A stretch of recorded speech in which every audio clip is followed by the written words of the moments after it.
하나님의 말씀 같이 봅니다. 예, 하나님의 말씀 같이 마가복음 14장 32절부터 42절까지인데 우리 함께 봉독할까요? 시작. 그들이 겟세마네라 하는 곳으로 이르매 예수께서 제자들에게 이르시되 내가 기도할 동안에 너희는 여기 앉아 있으라 하시고 베드로와 야고보와 요한을 데리고 가실새 심히 놀라시며 슬퍼하사 말씀하시되 내 마음이 심히 고민하여 죽게 되었으니 너희는 여기 머물러 깨어 있으라 하시고 조금 나아가사 땅에 엎드려 될 수 있는 대로 이때가 자기에게서 지나가기를 구하여 이르시되 아빠 아버지여 아버지께는 모든 것이 가능하오니 이 잔을 내게서 옮기시옵소서. 그러나 나의 원대로 마옵시고 아버지의 원대로 하옵소서 하시고 돌아오사 제자들이 자는 것을 보시고 베드로에게 말씀하시되 시몬아 자느냐 내가 1시간도 깨어있을 수 없더냐 시험에 들지 않게 깨어있어 기도하라. 마음에는 원이로되 육신이 약하도다 하시고 다시 나와 동일한 말씀으로 기도하시고 다시 오사 보신즉 그들이 자니 이는 그들의 눈이 심히 피곤함이라. 그들이 예수께 무엇으로 대답할 줄을 알지 못하더라. 세 번째 오사 그들에게 이르시되 이제는 자고 쉬라. 그만 되었다. 때가 왔도다. 보라 인자가 죄인의 손에 팔리느니라. 일어나 함께 가자. 보라 나를 파는 자가 가까이 왔느니라. 아멘. 할렐루야. 예. 아침에 이렇게 묵상으로 기도하시면서 어느 분은 정말 깊은 묵상의 세계로 기도의 깊은 세계로 들어가시는 분도 있을 것 같고 어느 분은 좀 피곤한데 나왔는데 너무 조용해서 좀 졸리기도 하고 좀 그러기도 하겠죠. 그냥 다른 것들을 생각하지 마시고 주님의 그 가신 시간들을 우리 좀 깊이 묵상하는 그런 많은 말보다 더 깊이 묵상하는 시간이 되었으면 좋겠습니다. 한 30여 명, 또 27, 8명 이렇게 나오셔서 새벽마다 함께 기도할 수 있는 게 감사하고 조금 더 나오기를 늘 소망하고 간망하지만 성도들의 상황들이 있는지라 그렇습니다. 여러분 오늘 말씀은 우리가 아주 잘 아는 말씀이죠. 소위 말하는 겟세마네에서 기도하시던 예수님의 모습을 말하고 있습니다. 많은 사람들은 그리스도를 생각할 때 영광과 또 승리를 생각하지만 사실은 고난 없는 승리가 없죠. 사람들은 고난 없는 승리, 고통 없는 성공을 원하지만 그러나 주님 가신 그 길을 우리가 살펴보면 고통이 없는 것이 아니라 고난의 길을 묵묵히 가셨음을 기억하셔야 됩니다. 주는 그리스도시요 살아계신 하나님의 아들이라고 고백은 하면서도 십자가의 길에 대해서는 이 길이 결코 죽게 미치지 아니하리이다 라고 말하는 것 같은 베드로의 그 모습이 우리의 모습일 수 있겠다라는 생각이 들어집니다. 많은 교회가 번영하고 성공하고 또 많은 일 앞에 그들이 거둬들인 게 많지만 그러나 성공도 있고 승리도 있지만 고난이나 십자가는 없는 듯하고 왜곡되어 있는 것이 우리의 모습이 아닌가 생각합니다.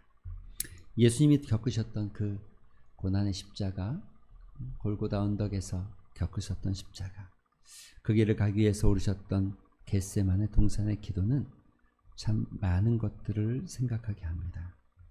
여러분이 읽은 본문 안에 이런 표현이 있습니다. 심히 놀라시며 심히 놀라셨다. 심히 놀라셨다. 그렇습니다. 심히 놀라셨다라고 표현하고 있습니다. 이것은 이 단어 자체가 엑담베오라는 헬라어 단어인데 갑작스럽고 너무 충격스럽고 정신이 혼미할 만큼 정말 정신이 없었다는 거예요. 그만큼 당혹스럽고 그만큼 공포가 극심한 공포와 당혹감을 나타낼 때 쓰는 단어입니다. 이런 단어를 사용하여서 기록한 마가는 이는 예수님이 맞닥뜨린 고난의 무게, 예수님이 짊어져야 될 죄의 짐을, 그리고 예수님이 느껴야 될 영적 부담감, 무엇보다도 하나님과의 관계가 일시적으로 단절될지도 모른다는 두려움. 여러분, 예수님께서 많은 고통과 또 위협과 또 죽이려는 음모 앞에서도 늘 당당할 수 있었던 것은 하나님과의 관계에 하나님께서는 우리를 지키실 것을 알고 계셨기에, 하나님께서 함께 하시는 것을 알고 계셨기에 당당하고, 또 그들의 어떤 것들 앞에도 두려움을 갖지 않았으나 이 십자가 앞에서는 정말 당혹하고 당혹감을 느끼고 극심한 공포를 느낄 수밖에 없었던 그 이유가 있었다면 하나님과의 관계가 일시적으로 끊어질지도 모른다는 두려움. 히브리서 기자는 이렇게 말합니다. 5장 7절 8절에 보면 그는 육체에 계실 때에 자기를 죽음에서 능히 구원하실 이에게 심한 고통과 눈물로 간구와 소원을 올렸고 그의 경건하심으로 말미암아 들으심을 얻었느니라. 그가 아들이면서도 받으신 고난으로 순종을 배워서 라고 말하고 있습니다. 육체에 계실 때에 죽음으로 능히 구원하실 이에게 심한 고통과 눈물로 간구하고 소원을 올렸던 모습, 바로 오늘 골고다의 언덕에 있는, 겟세마네 언덕에 있는 예수님의 모습을 말하고 있는 거죠. 예수님이 겪었던 그 고난과 그 공포감, 이것이 주는 의미가 있습니다.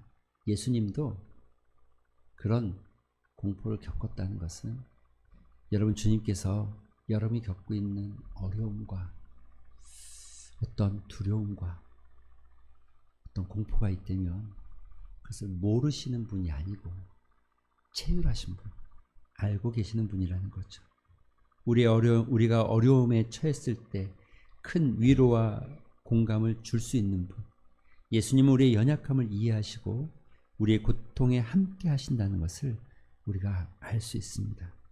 또 예수님께서는 그 고통 가운데서도 하나님께서는 아들을 내어 놓으셨고 예수님은 묵묵히 그 길을 가심으로 하나님께서 우리를 얼마나 사랑하시는지, 얼마나 깊고 간절히 사랑하시는지를 증명하고 보여주는 모습입니다. 그분은 우리를 구원하시기 위해 가장 고통스러운 길을 스스로 선택하셨고 그 길을 가셨다는 거죠. 예수님은 극심한 고뇌 속에서도 아버지의 뜻에 순종하는 모습을 보여줍니다. 현대 그리스도인들에게 자신의 삶 속에서 하나님의 뜻을 분별하고 순종하는 것이 얼마나 중요한지를 또 우리가 이 골고다 언덕에, 겟세마네 언덕에 예수님의 기도를 통해서 볼 수 있습니다. 때로는 어렵고 고통스러울지라도 예수님은 피해가지 아니하시고 하나님의 뜻이라면 순종하는 모습. 예수님께서 이 겟세마네에서 기도하시던 모습, 피가 땀방울이 되도록 기도하시는 그 고통의 순간은 그저 고통으로 끝나지 않고, 예수님은 고통은 단순히 고통으로 끝나지 않을 뿐만 아니라 그는 죽음을 이기시고 부활하실 소망과 또 희망과 용기를 가지고 있었습니다. 그런데 그리스도인들에게도, 오늘 살아가는 우리에게도 마찬가지 아니겠습니까? 어떤 어려움과 고난에 직면하더라도 결국에는 우리가 승리할 수 있다는 소망과 용기를 가져야 합니다. 예수님의 부활은 우리가 겪는 고난이 영원한 것이 아니라 새로운 시작과 영원한 생명으로 이어질 수 있다는 확신을 심어주는 거죠. 그런데 이런 예수님의 모습과는 정반대되는 제자들의 무지와 나약한 모습을 오늘 성경은 또 기록하고 있습니다. 예수님의 고난을 앞두고 제자들이 보인 무지와 나약함은 정말 탐복할 수밖에 없습니다.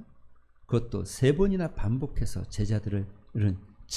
제자들의 잠들음은 단순한 피로를 넘어 그들의 영적인 둔감함과 영적 믿음의 의지력 부족을 여실히 드러내는 겁니다. 주님이 말씀하십니다. 시몬아, 자느냐? 내가 1시간도 깨어 있을 수 없더냐? 라는 예수님의 질문은 단순히 책망이 아닌 사랑하는 제자에 대한 깊은 사랑과 안타까움과 실망감과 또 그들이 회복되기를 소망하는 희망을 담고 있는 거죠.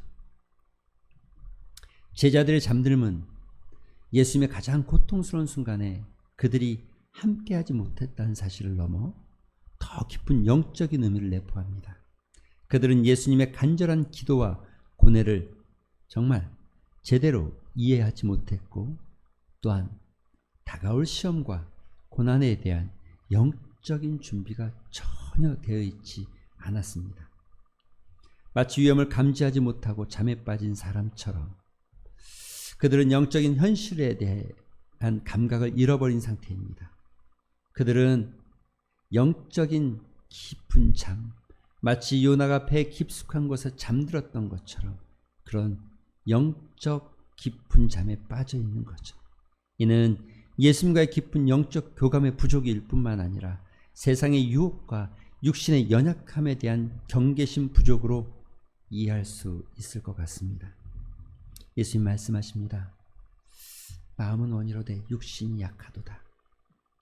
제자들의 상황을 정확하게 짚어내십니다. 그들은 예수님을 따르고 그분과 함께 깨어 있기를 원했을지 모릅니다. 하지만 극심한 피로와 두려움 앞에서 그들의 의지는 무너지고 육체의 나약함이 드러난 것입니다. 이는 단순히 그 시대 제자들의 문제가 아닙니다. 시대를 초월하여 모든 인간들이 경험하는 보편적인 연약함이라고 생각되어집니다. 우리가 아는 믿음의 거장인 바울도 로마서 7장 19절에 내가 원하는 바 선은 행하지 아니하고 도리어 원하지 아니하는 바 악을 행하는도다 라고 고백하는 모습은 그의 내면의 갈등과 무력함을 솔직하게 드러냅니다. 이는 믿음의 거장이라 불리는 바울조차도 끊임없이 자신의 연약함과 싸워야 했음을 보여줍니다. 이처럼 우리도 우리 내면의 연약함을 뛰어넘기 위해서 기도해야 하고 우리 내면의 연약함을 뛰어넘기 위해서 우리를 의지하는 것이 아니라 하나님을 의지하며 현실의 죄와 유혹과 육신의 한계를 실패의 이유로 삼지 않는 믿음의 삶이 필요합니다. 제자들의 이야기는 오늘 우리가 살아가는 모든 현대인들이 또 현대를 살아가는 지금을 살아가는 그리스도인들에게 깊은 울림을 줍니다. 우리 역시 예수를 믿고 따르지만 연약함 가운데 잠들 수 있고 영적 잠듦과 나약함을 경험할 수 있다는 것을 기억하면서 이 영적 나약함을 이기기 위해서 바쁜 일상과 다양한 유혹 속에서 우리는 다시 한번 깊이 결단하는 것이 기도의 중요성을 잊거나 소홀히 하기 쉽다는 것을 기억해야 합니다. 이는 영적인 감각을 둔하게 만들고 하나님의 인도하심을 깨닫지 못하게 하는 원인이 되어집니다. 마치 잠든 제자들처럼 우리는 영적인 위기의 순간에 제대로 대처하지 못할 수 있습니다. 그러므로 우리의 영적인 상태를 점검함이 우리의 기도의 상태를 점검함이 되어야 함을 말하고 있습니다. 우리는 끊임없이 세상의 가치관과 유혹에 노출되어 있으며 우리의 욕심은 쉽게 나태해지고 안일함을 추구합니다. 쾌락과 물질주의, 성공주의, 다양한 유혹 앞에서 우리는 믿음의 결단을 지키지 못하고 넘어지는 경우가 많습니다. 말씀과 삶이 말씀대로 살지 못하는 삶의 괴리감. 우리는 성경 말씀을 통해 하나님의 뜻을 배우지만 실제 삶에서는 그 말씀을 온전히 실천하지 못하는 괴리감을 느낄 때가 많습니다. 사랑, 용서, 섬김 등 예수님의 가르침을 알면서도 자신의 감정과 이익을 앞세워 행동하는 우리의 모습은 제자들의 나약함과 다르지 않습니다. 이 나약함을 극복하기 위해서 우리는 우리의 힘만으로는 우리의 연약함을 이길 수 없습니다. 성령님의 도우심을 간절히 구하며 그분의 인도하심에 따라 살아갈 때 우리는 더욱 강건해질 수 있습니다. 믿음의 공동체 안에서 서로 격려하고 협력하고 서로의 연약함을 이해하고 도와주며 함께 기도하고 함께 믿음의 공동체를 이루어가는 것을 거는 일에 더욱 힘을 쓰고 더욱 함께 해야 할 줄로 생각합니다. 제자들의 무지와 나약함은 오늘 우리에게도 분명히 유효함을 잊어버리지 말기를 소망합니다. 깨어 기도하기 위해서 성령님의 도우심을 간구하고 또한 나아가 믿음의 공동체 안에서 서로가 서로를 믿음으로 격려하고 협력할 때 우리는 우리의 연약함을 극복하고 예수 그리스도의 제자로서 합당한 삶을 살아갈 수 있을 것입니다. 그런데 이렇게 무거운 짐 앞에 서 있는 예수 그리스도께서 하나님의 말씀에 순종할 수 있었던 아주 깊은 영적인 상태는 오늘 본문에 보면 이렇게 말합니다. 예수님은 그 인생의 그 고난스러운 순간을 맞이했음에도 불구하고 묵묵히 그 길을 갈 수 있었던 것은 예수께서 하나님을 부르실 때 사용하신 단어 아빠, 아버지여 라는 표현은 단순한 호칭을 넘어 매우 친밀하고 개인적인 관계를 나타내는 단어입니다. 아빠, 어린아이가 아버지를 볼 때 사용하는 애정어린 단어입니다. 이는 예수님께서 하나님을 멀고 두려운 존재로 여기신 것이 아니라 마치 사랑하는 아버지에게 기대는 자녀와 같은 깊은 신뢰와 친밀감을 가지고 계셨음을 보여주는 모습입니다. 이 호칭은 예수님의 신성에도 불구하고 그가 진정으로 인간의 몸을 입고 세상에 오셨으며 인간적인 관계 속에서 하나님을 경험하셨음을 강조합니다. 극한의 고통과 불안 속에서도 하나님을 아빠라고 부르며 의지하는 예수님의 모습은 우리 또한 하나님과 개인적이고 친밀한 관계를 맺어야 함을 시사하는 것입니다. 아빠, 아버지. 아버지께는 모든 것이 가능하오니 라고 기도하며 하나님의 전능하심을 인정하시는 예수님. 이는 예수님께서 당시 처한 절망적인 상황 속에서도 당시의 현실 앞에서도 하나님께서는 능히 이 고난의 잔을 자신에게서 옮길 수 있다는 믿으셨음을 의미하는 거죠. 인간적인 고통과 두려움 속에서도 하나님의 무한한 능력에 대한 믿음을 잃지 않으신 것입니다.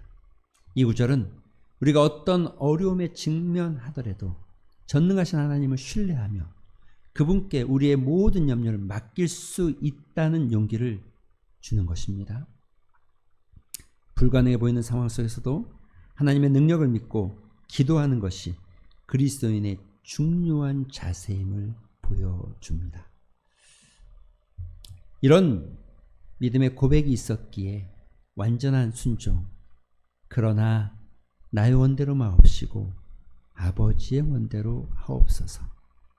예수님의 기도의 핵심은 바로 이 마지막 구절, 그러나 나의 원대로 마옵시고 아버지의 원대로 하옵소서에 담겨 있습니다. 이는 예수님께서 자신의 인간적인 소망, 즉 고통과 죽음을 피하고 싶은 마음을 솔직하게 드러내셨지만 결국에는 자기의 뜻을 완전히 내려놓고 아버지의 뜻이 온전히 이루어지기를 위하여 복종하겠다는 결단을 보여주는 것입니다. 이는 단순한 체념이나 포기가 아닙니다. 하나님의 지혜와 사랑을 깊이 신뢰하며 자신의 모든 것을 그분께 맡기는 극단적인 순종의 표현입니다. 빌립보서 2장 8절에는 죽기까지 복종하신 예수님, 자기를 낮추시고 죽기까지 복종하셨으니 곧 십자가의 죽으심이라 라고 완벽하게 말하고 있습니다. 겟세마네 동산에서의 기도는 예수님께서 십자가의 고난을 받아들이기로 최종적으로 결심하시는 순간을 보여줍니다. 지금의 고통은, 지금의 고난은 순종을 결심할 때 오게 되는 고난입니다. 우리는 예수님의 고난을 통하여서, 예수님의 순종을 통하여서 그 순종 안에 고난이 있음을 보게 되어집니다. 모든 순종에는 어렵고 힘들고 고난스러운 순간들이 찾아올 수 있음을 기억하셔야 합니다. 자신의 뜻이 아닌 하나님의 뜻, 아버지의 뜻을 따르기로 한 예수님의 순종은 단순한 고통을 감내하는 것을 넘어 인류 구원을 위한 하나님의 계획에 스스로 온전히 헌신하는 행위였습니다. 십자가에서의 죽음은 예수님의 순종의 절정이었고, 이를 통해 하나님은 예수를 지극히 높여 모든 이름 위에 뛰어난 이름으로 세우셨다는 것이죠. 사랑하는 성도 여러분, 오늘 우리는 안락한 생활 속에서, 편안한 생활 속에서, 풍요의 생활 속에서 예수님의 고난의 순간들, 그 고통의 기도를 잊고 살아가고 있습니까? 겟세마네 기도의 동사는 우리에게 여러 가지 도전을 줍니다. 우리는 진실하게 우리의 연약함을 하나님 앞에 내어놓고 기도해야 됩니다. 영적으로 무감각해서 깨어있지 못하고 잠자고 있는 영혼을 다시 기도의 자리로 깨우시고 성령의 인도함으로 깨어나야 함을 배우게 되어집니다. 그리고 가장 중요한 것은 하나님의 뜻 앞에서 전적인 순종의 자세로 나아갔던 예수님의 모습처럼 원하지 않는 고통이 따라온다 할지라도 하나님의 뜻이 이루어지기를 소망하는 주님의 순종을 배워야 하는 것입니다. 오늘 이 물음 앞에 우리 잠시 한번 기도한 시간 가졌으면 좋겠습니다.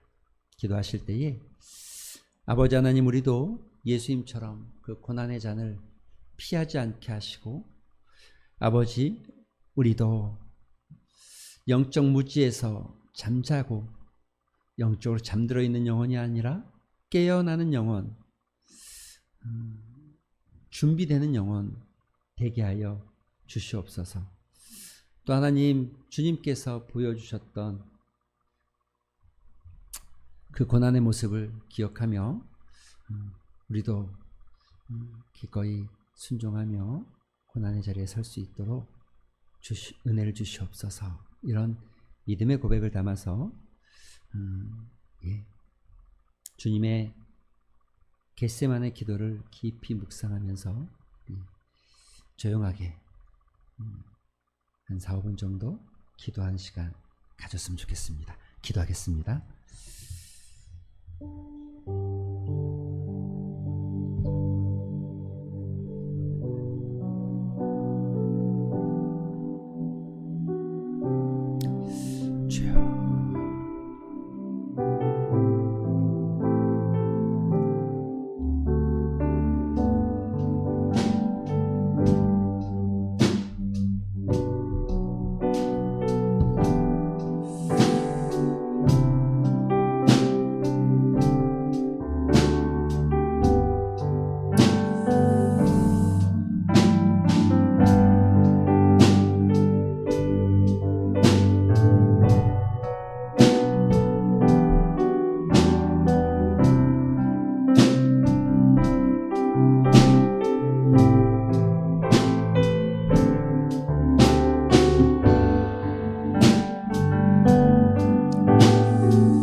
주여 아버지,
주여.